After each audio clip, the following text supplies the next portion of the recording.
So now we are at the Ohio Revised Code, and we're going to go to the hyperlink at the right of the page and find 4723.28, which is disciplinary action. And so under disciplinary action, we can peruse the site and we can say they can deny, revocate, suspend, restrict of authority to engage in a licensed professional practice, a health care occupation, including nursing practice as a dialysis technician for any reason other than a failure to renew in Ohio or another state's jurisdiction. Some of the other things, we'll just click down. Engaging in the practice of nursing or engaging in practice as a dialysis technician, having failed to renew a nursing license or dialysis technician certificate issued under this chapter, or while a nursing license or dialysis technician certification is under suspension. There's so many things that you can look for. You want to be mindful of your license and to protect your license.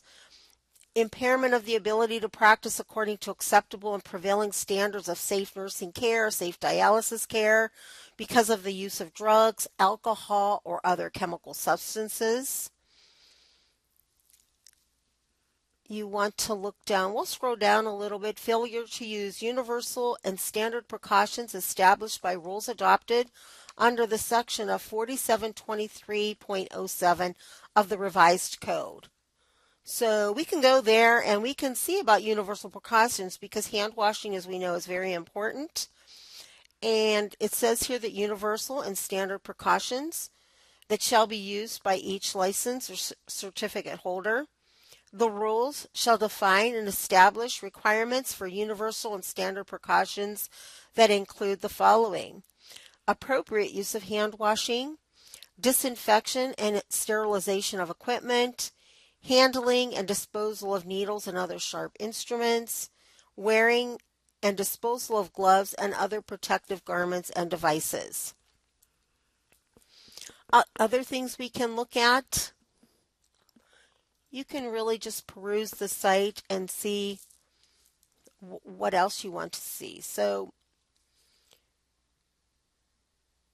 if you look around, in the case of a registered nurse engaging in activities that exceed the practice of nursing as a registered nurse, so if you're ordering meds on a patient or you're doing something that is outside of your practice, your license can be revoked, suspended, or you can be fined.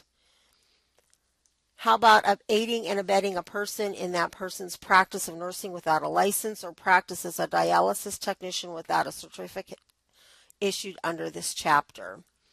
So as you can see, there's lots of things in here that are very interesting and that can cause some disciplinary action. So this is a good site if you ever want to look and if you're curious to see if something that you're doing or not doing could be construed as a violation of your license. You can come to this site and you can look and find out.